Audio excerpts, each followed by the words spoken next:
I signed my divorce papers thinking that chapter of my life was finally over.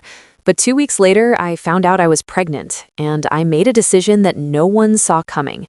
I told no one, and I prepared to give birth completely alone.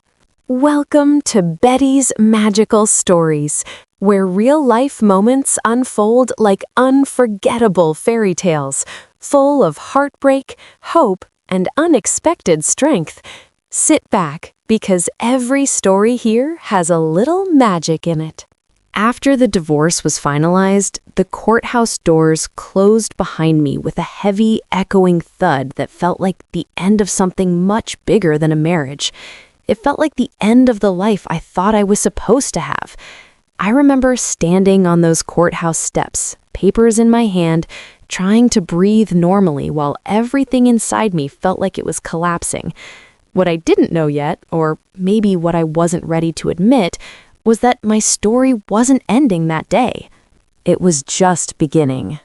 2 weeks later, I found out I was pregnant. It wasn't dramatic.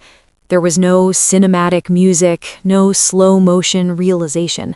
Just a quiet bathroom, a test in my shaking hand, and 2 unmistakable lines staring back at me.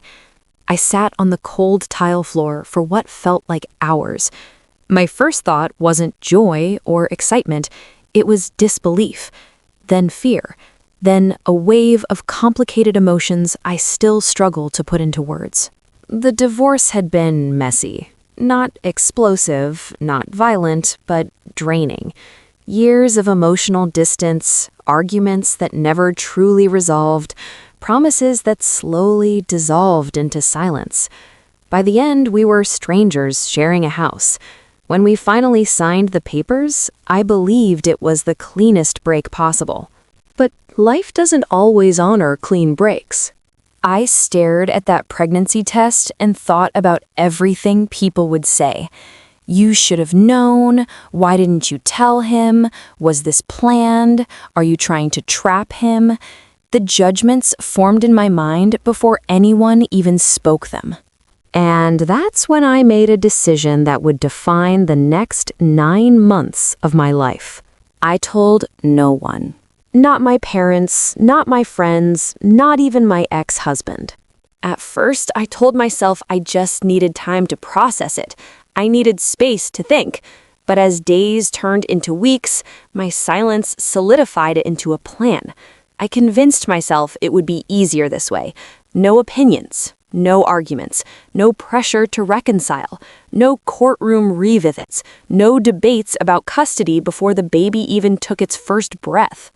I moved to a smaller apartment across town. I said I needed a fresh start. That part was true. What I didn't say was that I needed anonymity. I needed to disappear just enough to protect something fragile growing inside me. The first trimester was brutal. Morning sickness doesn't even begin to describe it. It was all-day nausea, exhaustion that sank into my bones, and emotions so raw I'd cry at commercials. I'd go to work, smile through meetings, excuse myself to the bathroom to throw up, then return as if nothing had happened. I became an expert at hiding.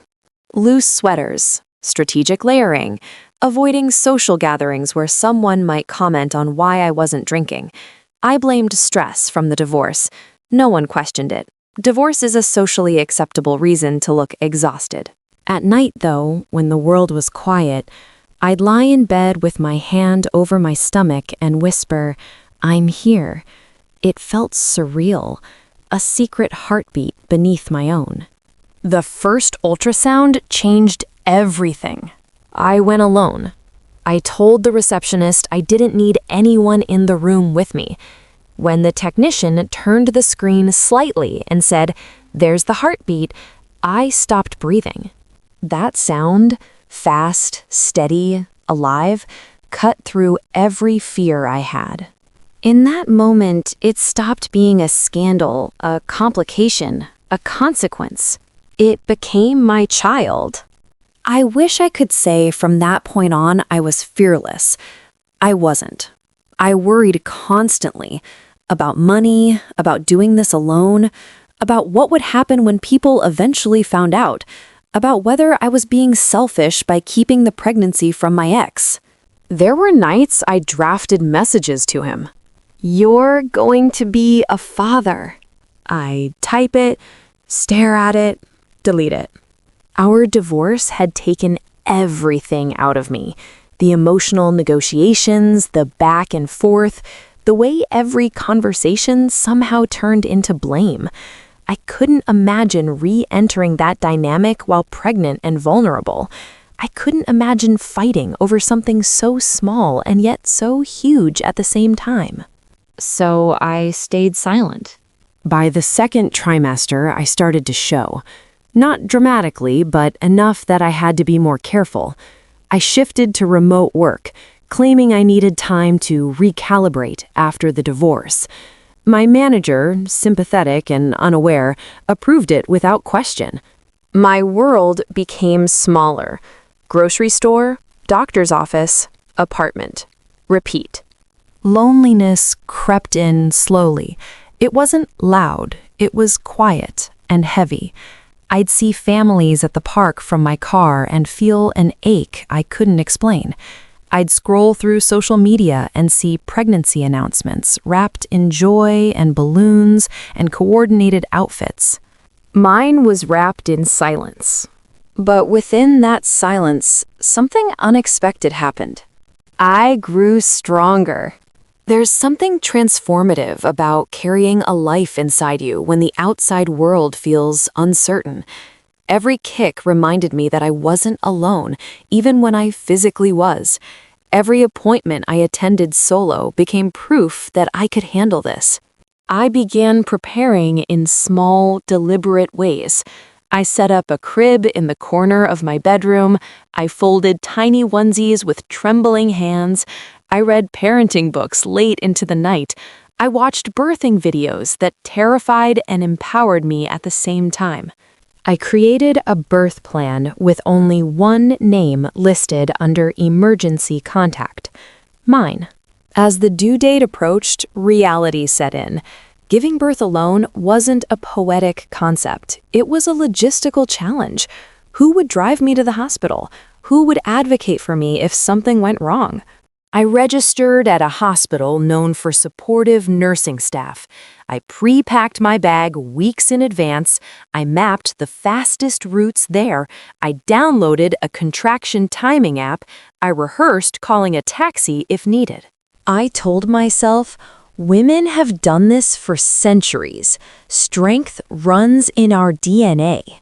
Then one night at 2:17 a.m., I woke up to a sharp, undeniable pain. I lay still, waiting. Another contraction came, stronger. "It's time," I whispered into the darkness. There was no dramatic rush, no one to wake, no panicked phone calls, just me, breathing through the waves of pain, calmly grabbing the hospital bag I had packed so carefully. I drove myself. Every red light felt personal. Every bump in the road amplified the contractions. I remember gripping the steering wheel and thinking, please let us both be okay. When I walked into the hospital, the nurse at the desk looked up and smiled gently. "Are you alone?" she asked. "Yes," I said. There was a flicker of surprise in her eyes. Then something else. Respect, maybe. Labor is unlike anything I can fully describe. It's pain layered with purpose, fear intertwined with instinct. There were moments I thought I couldn't do it, moments I wished someone would hold my hand, tell me I was doing great, remind me I wasn't crazy for choosing this path. But in the quiet spaces between contractions, I found something powerful. My voice. I advocated for myself. I asked questions. I said no when I needed to. I said yes when it felt right. The nurses became a temporary circle around me, strangers offering encouragement that felt deeply human. And then, after hours that blurred together, I heard the most life-altering sound of my existence. My baby crying. They placed this tiny, warm, perfect human on my chest, and everything else, the divorce, the secrecy, the fear, fell away. It was just us. I've got you, I whispered through tears. In that moment, I didn't feel alone. I felt capable. The days that followed were a mixture of exhaustion and awe. Recovering physically while learning how to care for a newborn without a partner is not glamorous. There were no photo ops, no carefully curated announcements, just sleepless nights, diaper changes, and a love so overwhelming it scared me. Eventually, I told my family. There were tears, shock, questions, but also support, not the kind that erases hardship, but the kind that steadies you when you're already standing. Telling my ex was harder. He was silent for a long time after I said the words. Then came a storm of emotions, anger, confusion, disbelief. I understood it. I had taken away his choice to be present during the pregnancy, but I also knew why I had done it. Not out of spite. Out of survival. We are now navigating co-parenting in a way that is far from perfect, but rooted in what matters most, the child we both love. Looking back, people often ask if I regret doing it alone. The honest answer is complicated. I don't glorify it. It was hard. It was isolating. It forced me to confront every insecurity I had, but it also revealed a resilience I didn't know I possessed. I learned that strength doesn't always look loud and triumphant. Sometimes it looks like quiet persistence, like driving yourself to the hospital at 3 a.m., like signing forms with trembling hands, like whispering lullabies in an apartment that once felt too silent. I share this not as a blueprint, not as advice, but as a story. Because behind every headline, behind every judgment, there's nuance, there's context. There's a woman making the best decision she can with the information and emotional capacity she has at the time. If you're watching this and carrying a secret that feels too heavy, I hope you know this. You are allowed to take your time. You are allowed to protect your peace. You are allowed to choose what feels safest for you and your child. My journey didn't start with celebration. It started with fear. But it led me to the most profound love I've ever known. And if I had to walk through those courthouse doors again, knowing what I know now, that 2 weeks later I'd see those 2 pink lines, I wouldn't run. Because on the other side of that silence, on the other side of those 9 hidden months, was a tiny heartbeat that changed everything.